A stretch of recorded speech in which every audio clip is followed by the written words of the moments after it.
Hello दोस्तों, welcome back to our YouTube channel Guru Masti जीएनएमटी। दोस्तों आज हम लोग 5वां नंबर चैप्टर में आ गए हैं, है ना, जिसका नाम है सरफेस केमिस्ट्री यानी पृष्ठ रसायन। समझे? और जो लोग 1, 2, 3, 4 तक चैप्टर को नहीं देखे हैं वो वीडियो के डिस्क्रिप्शन में जाइए, वहाँ लिंक दिया हुआ है। और उससे अच्छा होगा आप चैनल के प्ले लिस्ट में सबसे पहले सब्सक्राइब कर लीजिए, उसके बाद प्ले लिस्ट में चला जाइए और उसमें जाकर पूरा का पूरा केमिस्ट्री, फिजिक्स, बायो और हिंदी, इंग्लिश सारा का सारा मिल जाएगा। जो दोस्तों, और जो चलते हैं हम डायरेक्टली क्वेश्चन नंबर 1 पर, ठीक है। और हम लोग क्या कैसे करते हैं, फटाफट रिवीजन करते हैं, कोई रुकावट नहीं, है ना। तो चलिए आइए रिवीजन में।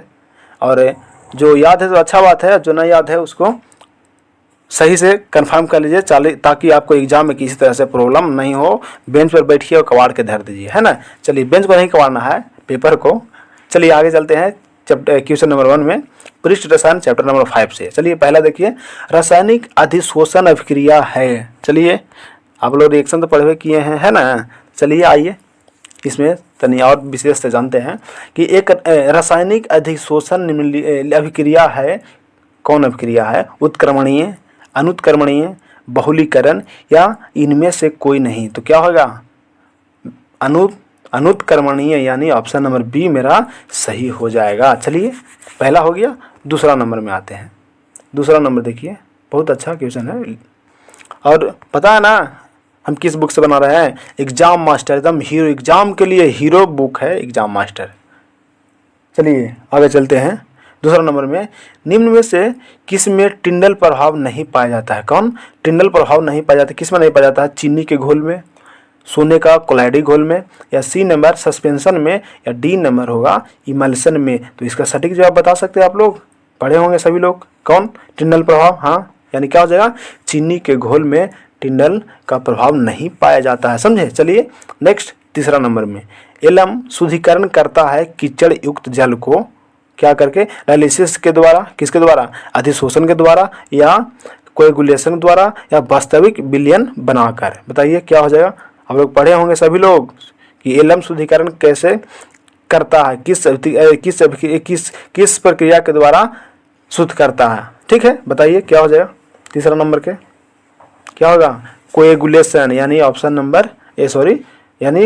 नंबर सी हो जाएगा मेरा सही जवाब। चलिए आगे चलते हैं क्वेश्चन नंबर 4 में।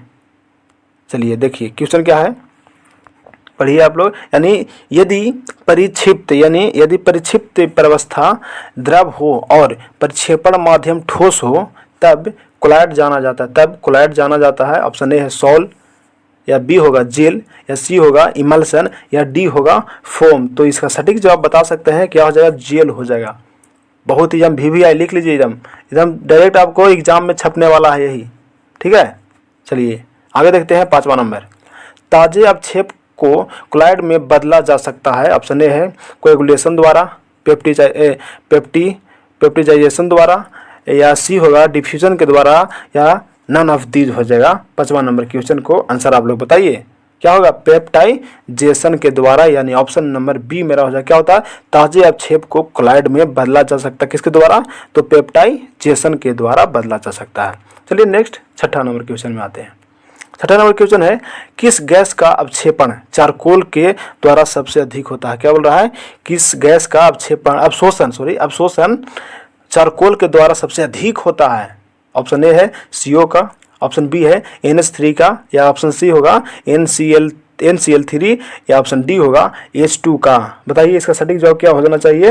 यानी CO का जो होता है अवशोषण चारकोल के द्वारा सबसे ज्यादा होता है। समझे? चलिए 7वां नंबर में, P2O5 अच्छा है, क्या है? अधिशोषण है, अवशोषक है, अधिशोषक है, बी है अवशोषक है, सी होगा अवकारक है, या डी होगा रंग विनाशक है। बताइए इसका सटीक जवाब क्या होना चाहिए? अवशोषक, यानी ऑप्शन नंबर बी हो जाएगा। P2O5 क्या है? एक अवशोषक, अच्छा अवशोषक है। चलिए आगे चलते हैं क्वेश्चन नंबर 8 में। क्वेश्चन नंबर 8 का देखिए क्या है, रासायनिक अधिशोषण में कितनी परतें होती है? सभी का पता होगा। ऑप्शन ए है 1, ऑप्शन बी 2, ऑप्शन सी अनेक या ऑप्शन डी शून्य होगा। तो इसका सटीक जवाब और सही जवाब क्या हो जाना चाहिए? 1 होना चाहिए। क्या? 1। यानी रासायनिक अधिशोषण में कितनी परतें होती है? तो सिर्फ 1 होती है। आगे 9 नंबर में, तेल को वसा में बदलने हेतु प्रयुक्त उत्प्रेरक है। तेल को कुछ में वसा में बदलने के लिए प्रयुक्त उत्प्रेरक कौन है? ए है ऑप्शन PbO2, बी है MnO2, या सी होगा Na, या डी होगा CrO2। तो इसका सटीक जवाब क्या हो जाना चाहिए? सी हो जाना चाहिए, यानी Na होगा। तेल को वसा में बदलने के लिए प्रयुक्त उत्प्रेरक है Na। ठीक है, आगे चलते हैं। देखिए Na मीन्स निकेल। चलिए 10वां नंबर में, 10वां नंबर क्वेश्चन है, दूध एक उदाहरण है। बहुत ही लाजवाब, सभी सर ने बताया होंगे आप लोगों को कि दूध एक क्या है। ए है ऑप्शन जेल है। जेल का किसका उदाहरण है? जेल का।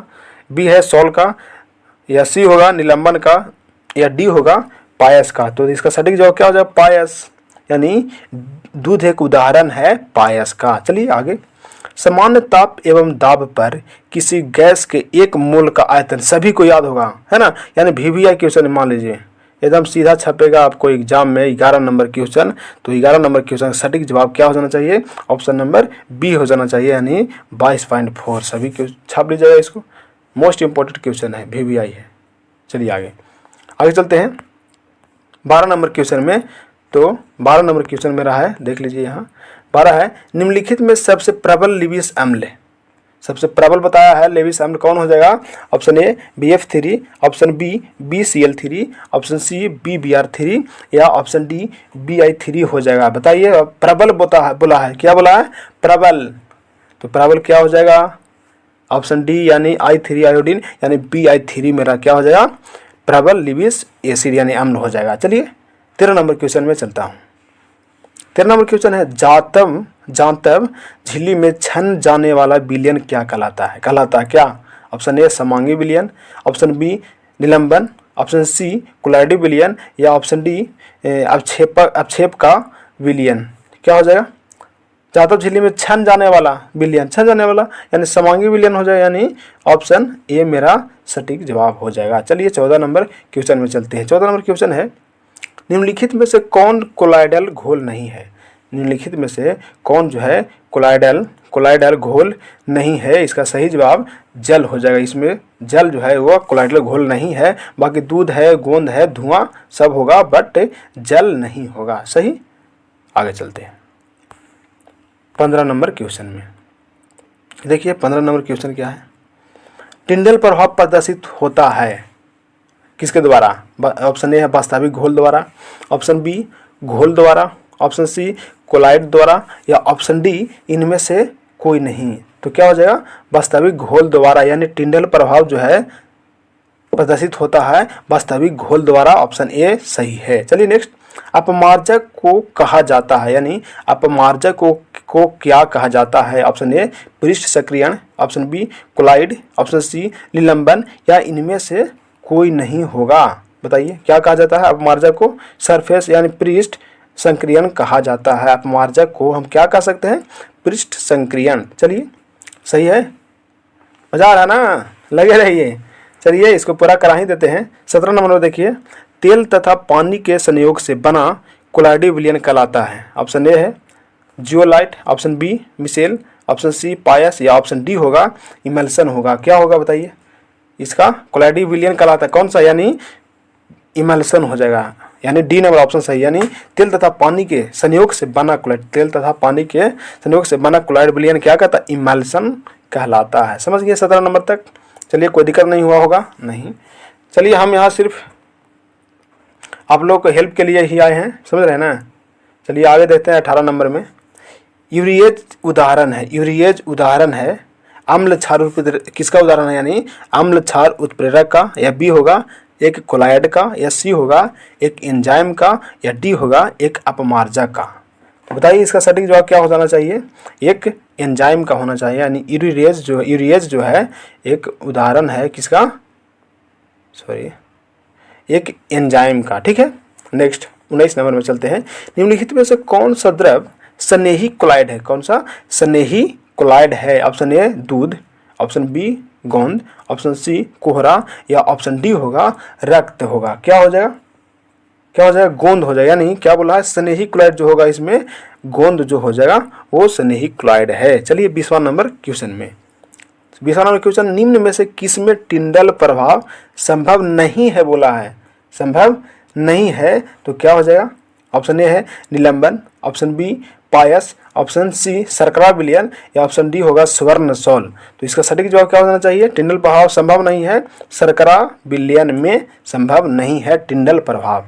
आप लोग सही से पढ़ लीजिए, टिंडल प्रभाव बहुत ही लाजवाब क्वेश्चन है, ये बहुत ही बार पूछा गया है और आप लोग पढ़ कर ही जाइएगा। चलिए आगे चलते हैं, 20 हो गया, सॉरी 21 नंबर में चलते हैं। 21 नंबर क्वेश्चन है, रक्त पर आवेश पाया जाता है, सभी को पता होना चाहिए और पता भी है शायद, तो बताइए रक्त का प्रभाव रक्त पर आवेश पाया जाता है कैसा, शून्य, ऋणात्मक, धनात्मक या गैस में द्रव। सटीक जवाब क्या होना चाहिए, बी यानी ऋणात्मक हो जाना चाहिए, यानी रक्त पर आवेश पाया जाता है ऋणात्मक। ठीक है, चलिए तब ना कैसा, किसी को बोला करंट मार दिया, मतलब पॉजिटिव है और उसमें निगेटिव में सटा तो शॉर्ट सर्किट होगा ही, यानी समझ रहे हैं ना, इसलिए रक्त प्रवेश कैसा होता है, ऋणात्मक होता है। आगे, द्रव स्नेही क्लोराइडों के अस्थायित्व का प्रमुख कारण है, क्या है, आकार है, आवेश है, घनत्व है या द्रवीकरण है, यानी क्या हो जाना चाहिए, आवेश है। क्या हो जाएगा, आवेश, यानी बी नंबर ऑप्शन मेरा सही होगा, अर्थात द्रव स्नेही क्लोराइडों के अस्थायित्व का प्रमुख कारण आवेश है। समझ रहे हैं, चलिए आगे, हमें यहाँ भौकाल करने नहीं आए हैं, समझे, बस क्वेश्चन को सीधा सीधी बताने आए हैं। हम पढ़ते जाइए, रिवाइज करते जाइए, आप लोगों को यही सबसे अच्छा टिप्स है। और किसी चैनल पर ज़्यादा बकचोदी करता है, वहाँ हम बकचोदी करने नहीं आए हैं। चलिए आगे चलते हैं, बकवास करने नहीं, बस डायरेक्टली क्वेश्चन के मुद्दा पर। चलिए आइए 30 नंबर में, भौतिक अधिशोषण में भौतिक अधिशोषण में लगभग ऊष्मा उत्सर्जित होती है किलो जूल पर मोल में, क्या हो जाएगा, 20 से 40 किलो जूल पर मोल या 40 से 60 या 60 से 80 या 40 से 100 हो जाएगा। तो क्या हो जाना चाहिए सही, यानी 20 से 40 ऑप्शन नंबर ए हो जाए, अर्थात भौतिक अधिशोषण में लगभग ऊष्मा उत्सर्जित कितनी होती है, तो 20 से 40 किलो जूल पर मोल। समझ चुके हैं 23 तक। आगे चलते हैं 24 नंबर क्वेश्चन में। चलिए 24 नंबर क्वेश्चन पढ़िए और आंसर दीजिए आप लोग। 24 का है, शीत कक्ष प्रक्रम में प्रयुक्त उत्प्रेरक होता है, ऑप्शन ए है N2O, ऑप्शन बी MnO2 या ऑप्शन सी H2SO4 होगा या डी होगा HNO3। क्या हो जाना चाहिए, यानी N2O होना चाहिए, ऑप्शन नंबर ए मेरा सही होना चाहिए, अर्थात शीत कक्ष प्रक्रम में प्रयुक्त उत्प्रेरक है कौन, N2O। समझ गए ना। चलिए आगे 25 नंबर में, उत्प्रेरक की व्याख्या सबसे पहले करने वाला वैज्ञानिक, कैटलिस्ट यानी उत्प्रेरक की व्याख्या सबसे पहले किस वैज्ञानिक ने किया था, ऑप्शन ए सीले ने, ऑप्शन बी प्रिस्ले ने, ऑप्शन सी लेवोसियर ने या ऑप्शन डी बर्जिलियस ने। तो सबसे पहले किसने किया था उत्प्रेरक की व्याख्या, बताइए आप लोग क्या होना चाहिए, बर्जिलियस। हाँ, ऑप्शन डी जो होना चाहिए सही होना चाहिए, अर्थात उत्प्रेरक की व्याख्या सबसे पहले बर्जिलियस ने किया था। आगे चलते हैं 26 नंबर क्वेश्चन में। तो देखिए 26 नंबर क्वेश्चन है, निम्न में से धनावेशी सॉल का उदाहरण है, धनावेशी, चलिए ऊपर कर देते हैं अच्छा रहेगा। निम्नलिखित में धनावेशित सॉल का उदाहरण है, कौन है, ऑप्शन ए स्वर्ण, option B gelatin, option C FeOH का होल 3 या ऑप्शन डी होगा AS2S3। बताइए इसमें क्या सही हो जाना चाहिए, जिलेटिन होना चाहिए। हाँ सही बात। चलिए यानी धन अवेशित सॉल का उदाहरण जिलेटिन होगा। समझ चुके हैं। चलिए 27 नंबर क्वेश्चन में चलते हैं। भौतिक अधिशोषण की क्रिया होती है किस पर, कक्ष ताप पर या बी होगा उच्च ताप पर या सी होगा किसी भी ताप पर या डी होगा अति निम्न ताप पर। तो इसका सटीक जवाब होगा क्या होना चाहिए, भौतिक अधिशोषण यानी कक्ष ताप पर होगा, या ऑप्शन नंबर ये जो मेरा होगा वो सही होगा। ठीक है, सॉरी पेंसिल में गड़बड़ी है, यानी ए नंबर मेरा सही होगा। चलिए आगे देखिए 28 नंबर क्वेश्चन में, निम्न में से द्रव स्नेही क्लोराइड यानी द्रव स्नेही क्लोराइड का उदाहरण क्या हो जाएगा। चलिए ए नंबर बताइए, स्वर्ण होगा, बी हो जाएगा गंधक, सी हो जाएगा कोयला या डी होगा जिलेटिन। तो इसका सटीक जवाब क्या हो जाना चाहिए, स्नेही क्लोराइड बोला, द्रव स्नेही क्लोराइड में हमेशा जिलेटिन ही मारिएगा, सही आपका जिलेटिन ही होगा। ठीक है, चलिए 29 नंबर में चलते हैं। और जो इस चैनल पर नए होंगे वो चैनल को जरूर सब्सक्राइब कीजिएगा, बेल आइकन को दबा दीजिएगा ताकि नोटिफिकेशन जाता रहेगा, और सेशन को लाइक कर दीजिएगा, ठीक है। चलिए आगे चलते हैं 29 नंबर क्वेश्चन में। तो 29 का क्वेश्चन है एक्स वाई एम तथा पी के मध्य वक्र क्या कहलाता है? क्या कहलाता है? अधिशोषण समतापी वक्र या अधिशोषण समदाबी वक्र या सी होगा भौतिक अधिशोषक वक्र या डी होगा परासरणी वक्र। तो इसका सही और सटीक जवाब होना चाहिए ऑप्शन ए होगा, यानी अधिशोषण समतापी वक्र कहलाता है। चलिए 30 नंबर क्वेश्चन में कोलाइडी सॉल है, कौन है? वास्तविक विलयन। कोलाइडी सॉल कैसा विलयन है, यानी कैसा है, कैसा है? वास्तविक विलयन है या निलंबन है या विसमांगी सोल है या समांगी सोल है? तो इसका सटीक जवाब होगा ऑप्शन सी, यानी विसमांगी सोल, यानी कोलाइडी सोल जो है विसमांगी सोल है। समझ चुके हैं? यहाँ तक इस तरह से परेशानी नहीं हुआ होगा। चलिए आप लोगों का क्या डिमांड है? आप लोग जरूर कमेंट नहीं करते हैं, आप लोग बताइए, कम से कम कमेंट कीजिए कि हमको ये भी चाहिए, तो हम क्यों नहीं प्रोवाइड करेंगे, है ना। चलिए देखिए 31 नंबर में, साबुन ग्रीस को किसके द्वारा निकालता है? साबुन ग्रीस को किसके द्वारा निकालता है? ऑप्शन ए है अधिशोषण द्वारा, ऑप्शन बी इमल्सीकरण द्वारा, ऑप्शन सी स्कंद द्वारा या किसी से नहीं, यानी किसी से नहीं, यानी निम्नलिखित में से किसी से नहीं। तो इसका सटीक जवाब क्या होगा? इमल्सीकरण, अर्थात साबुन ग्रीस को किसके द्वारा निकाला जाता है? इमल्सीकरण के द्वारा, ठीक है। चलिए नेक्स्ट 32 नंबर क्वेश्चन देखिए, थोड़ा वक्र हो गया है डिस्प्ले, आगे चलते हैं। पीडीएफ वक्र हो गया, डिस्प्ले नहीं, सॉरी। उत्प्रेरक एक वस्तु है, कैसा वस्तु है आपको पहले बता चुके हैं, तो देख लीजिए इसमें भी। बस उत्प्रेरक एक वस्तु है, कैसी है? उत्पाद के समयावस्था समय को बढ़ा देता है, प्रतिक्रिया या तो प्रतिक्रिया का समयावस्था स्थिरांक को परिवर्तित कर देता है, या सी होगा समयावस्था प्राप्त करने के लिए समय को कम कर देता है, या डी होगा प्रतिक्रिया में ऊर्जा प्रदान करता है। तो क्या हो जाएगा? साम्यावस्था प्राप्त करने के लिए समय को कम कर देता है, यानी ऑप्शन नंबर सी मेरा होगा सही। चलिए नेक्स्ट 33 नंबर में देखिए, निम्नलिखित में ठोस समुदाय कौन है? चलिए बहुत अच्छा बात, छाप लीजिए। उत्प्रेरक भी बहुत ही इंपॉर्टेंट है, 32 नंबर भी देख लीजिएगा, बहुत ही लाजवाब क्वेश्चन है, आप याद कर लीजिए। चलिए 33 नंबर क्वेश्चन में चलते हैं। 33 नंबर क्वेश्चन, निम्नलिखित में ठोस समुदाय कौन है? निम्नलिखित में ठोस समुदाय कौन है? कौन होगा? धूम्र होगा, केक होगा, संश्लेषित जेम होगा या प्यूबिस पत्थर होगा? क्या हो जाएगा इसमें सटीक जवाब? ठोस, यानी संश्लेषित जेम, यानी ऑप्शन नंबर सी जो मेरा होगा वो सही हो जाएगा। चलिए 34 नंबर में चलते हैं। 34 नंबर क्वेश्चन है, ठोस सतह पर गैस के अधिशोषण के लिए log x/m और log p के बीच ग्राफ रेखीय होता है। ग्राफ के स्लोप बराबर है किसके ढलान बराबर है, यानी किसके बराबर है? ऑप्शन ए है के या ऑप्शन बी log के या ऑप्शन डी log n के ln के या डी 1/n के। तो इसका सटीक जवाब क्या होना चाहिए? यानी log के बराबर होना चाहिए, किसका? log के। समझ चुके हैं? चलिए 35 नंबर में देखिए आप लोग, क्वेश्चन है, अधिशोषण की प्रतिक्रिया होती है। अधिशोषण की प्रक्रिया कैसी होती है? ऊष्माशोषी, पृष्ठीय घटना, ऑक्सीकरण या डी होगा अवकरण। तो इसका सही और सटीक जवाब होगा ऑप्शन बी, यानी पृष्ठीय घटना। अधिशोषण की प्रक्रिया कैसी होती है?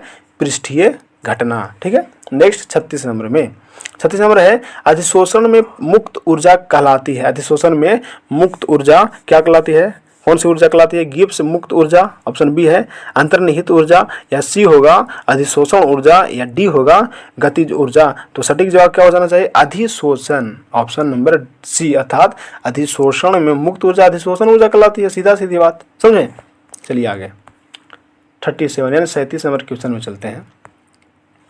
37 नंबर क्वेश्चन है, जो पदार्थ जल का पृष्ठ तनाव कम कर देते हैं। बहुत ही लाजवाब क्वेश्चन, बहुत ही अच्छा क्वेश्चन है, बताइए। जो पदार्थ जल का पृष्ठ तनाव कम कर देते हैं वो क्या कहलाते हैं?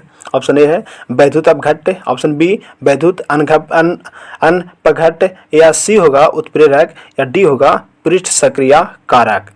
तो सही जवाब क्या होना चाहिए? डी हो जाना चाहिए, यानी पृष्ठ सक्रिय तब ना जो जल का पृष्ठ तनाव कम कर देता है ना। चलिए यानी डी सही हो गया। चलिए आगे चलते हैं क्वेश्चन नंबर 38 में, यानी बिना ब्रेक के हम लोग एक एक करके रिवीजन कर रहे हैं। चलिए आगे चलते हैं 38 नंबर में। कोलाइडी विलयन की कौन सी अवस्था कुहासा में होती है? कुहासा में ऑप्शन ए है गैस का गैस में परिक्षेपण, ऑप्शन बी गैस में ठोस का परिक्षेपण, या ऑप्शन सी ठोस का ठोस में परिक्षेपण, या ऑप्शन डी होगा गैस का द्रव में परिक्षेपण। तो इसका सटीक जवाब हो जाएगा ऑप्शन डी, यानी गैस का द्रव में, गैस का द्रव में यानी परिक्षेपण। अर्थात कोलाइडी विलयन की कौन सी अवस्था कुहासा में होती है? तो गैस का द्रव में परिक्षेपण। समझ चुके हैं। चलिए 39 नंबर। अधिकतर लोग तो क्या करते हैं, 10 क्वेश्चन बताएंगे और 1 घंटा टाइम लेंगे। हर बच्चों के पास टाइम नहीं है, उसके जितना शॉर्ट हो सके, जितना कम समय में अधिक क्वेश्चन को करवा दीजिए, ज़्यादा बेटर रहेगा, है ना। तो हम वही के चलते आप लोग के लिए हेल्प के लिए यही बना रहे हैं। तो आप लोग ज़रूर देखिए और स्टूडेंट के अपने फ्रेंड्स के साथ भी शेयर कीजिए ताकि वो भी, उनको भी हेल्प हो जाए। चलिए 39 नंबर क्वेश्चन देखते हैं। विद्युत क्षेत्र के प्रभाव से कोलाइडी कणों का गमन कहलाता है, क्या कहलाता है? ऑप्शन ए अपवहन, ऑप्शन बी टिंडल प्रभाव, ऑप्शन सी पायस, या ऑप्शन डी होगा वैद्युतकण संचलन। बताइए इसका सटीक जवाब क्या हो जाना चाहिए? वैद्युतकण संचलन हो जाना चाहिए, यानी ऑप्शन डी सही हो जाएगा। ठीक है। चलिए नेक्स्ट, दूध है। चलिए बताइए, ऐसा क्वेश्चन एक बार और आया है, 1-2 बार। बताइए दूध क्या है? 40 नंबर में दूध क्या है? जल में प्रक्षेपित वसा है, या वसा में प्रक्षेपित जल है, या तेल में प्रक्षेपित वसा है, या तेल में प्रक्षेपित जल है। डी तो होगा नहीं, क्या नहीं होगा? सी तेल में प्रक्षेपित, तेल में थोड़ी है। चलिए आगे, बी नंबर वसा में प्रक्षेपित, वसा में नहीं है, इसको जस्ट उल्टा कर दिया, यानी जल में, अर्थात जल में प्रक्षेपित वसा, ऑप्शन ए सही। चलिए नेक्स्ट 41 नंबर में। 41 का क्वेश्चन है, निम्नलिखित में कौन लायोफिलिक क्लोराइड नहीं? लायोफिलिक क्लोराइड नहीं है, लायोफिलिक नहीं है। ऑप्शन ए दूध, ऑप्शन बी गोंद, ऑप्शन सी कुहासा, या ऑप्शन डी होगा खून। तो इसका सटीक जवाब लायोफिलिक बोल रहा है, यानी सी नंबर हो जाएगा, अर्थात कुहासा जो है वह लायोफिलिक क्लोराइड नहीं है। समझ चुके हैं।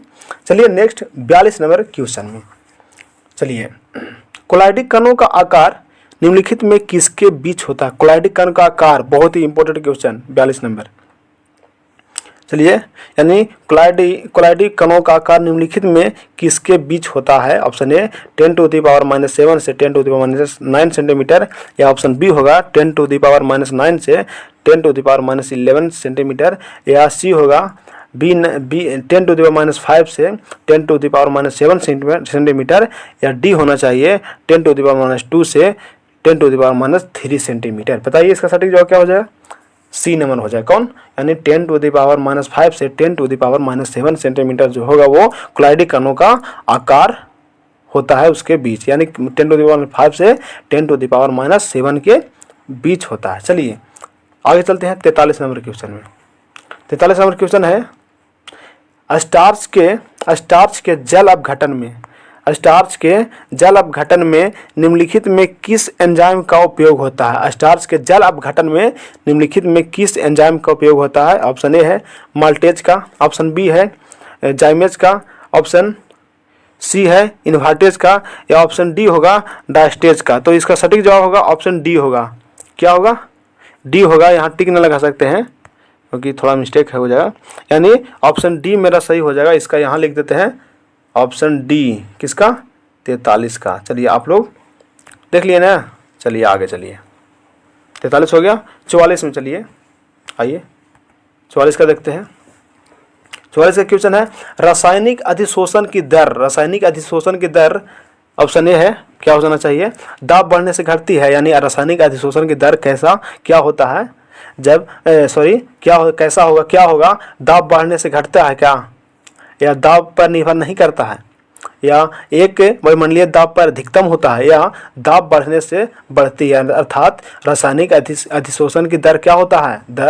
रासायनिक अधिशोषण की दर क्या होता है? क्या होना चाहिए? ऑप्शन डी होगा, यानी दाब बढ़ने से बढ़ता है किसका? रासायनिक अधिशोषण की दर। ठीक है, आगे चलते हैं। क्वेश्चन नंबर 45 में, निम्नलिखित में किसका हिमांक अवनमन अधिकतम? बताइए, बहुत ही लाजवाब क्वेश्चन। हिमांक अवनमन किसका जो है अधिकतम होता है। ऑप्शन ए है, ऑप्शन ए देखिए, ऑप्शन ए है K2SO4, ऑप्शन बी है NaCl, ऑप्शन सी है यूरिया, या ऑप्शन डी होगा ग्लूकोज। तो इसका सही और सटीक जवाब हो जाना चाहिए हिमांक का अवनमन बोला है, यानी K2SO4 का जो हिमांक का अवनमन होगा सभी से NaCl, यूरिया से, लाइपेज क्या है ग्लूकोज से अधिकतम होगा K2SO4 का। ठीक है, चलिए नेक्स्ट 46 नंबर क्वेश्चन में चलते हैं। ओ द एंड हो गया। चलिए 5वां चैप्टर तक हम लोग कंप्लीट कर चुके हैं। अब हम नेक्स्ट सेशन में लाएंगे